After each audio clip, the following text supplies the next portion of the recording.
madaxweynayaasha dawladaha xubnaha ka ah dawladda federaalka Soomaaliya oo ah madaxweynaha dawladda Galmudug Mudane Axmed Cabdi Kaariye, madaxweynaha dawladda Hirshabeelle Mudane Maxamed Cabdi Waare, madaxweynaha dawladda Puntland Mudane Saciid Cabdullaahi Deni, madaxweynaha dawladda Koonfur Galbeed Mudane Cabdicasiis Xasan Maxamed Laftagareen iyo madaxweynaha dawladda Jubbaland Mudane Axmed Maxamed Islaan ayaa waxay shir madaxeed wada tashi ah isugu yimaadeen magaalada madaxda Galmudug ee Dhuusamareeb. Shirka ayaa si rasmi ah u furmay 11 bisha Luulyo socdayna ilaa 12 Luulyo 2020. ugu horeyn shirku wuxuu uga mahadcelinayaa dawladda iyo shacabka Galmudug soo dhaweynta iyo martigelinta shirka wada tashiga dawladaha xubnaha ka ah dawladda federaalka.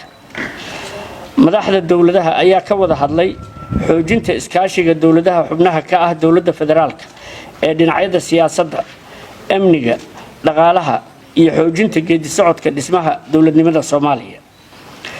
dood iyo wada xaajood dheer oo shirku ka yeeshay arrimaha siyaasadda dalka Soomaaliya gaar ahaan doorashooyinka hay'adaha dawladda federaalka ee Soomaaliya ayaa waxa ka soo baxay in la xoojiyo iskaashiga dawladaha xubnaha ka ah dawladda federaalka ee Soomaaliya ee dhinacyada siyaasadda, amniga iyo horumarinta dhaqaalaha.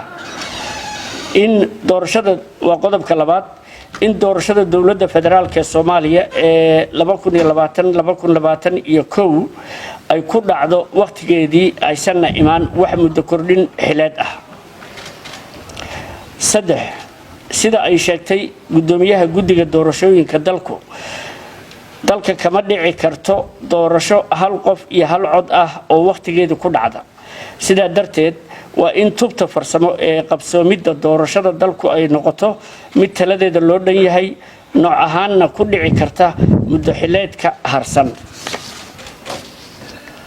shirku wuxuu ku baaqayaa in madaxweynaha dawladda federaalka ee Soomaaliya iyo ra'iisul wasaaraha iyo madaxweynayaasha dawladaha xubnaha ka ah federaalku ay shir wada tashi ah isugu yimaadaan si ay uga wada arrinsadaan tubta farsamo ee qabsoomidda doorashooyinka dalka ee doorashada dalka ee 2020-2021.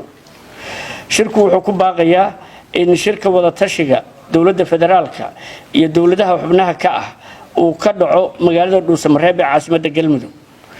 shirku wuxuu u mahadcelinayaa taageerada beesha caalamku u mahadcelinayaa taageeradeeda ay la garab taagan tahay dhismaha dawladnimada Soomaaliya. waad mahadsantihiin.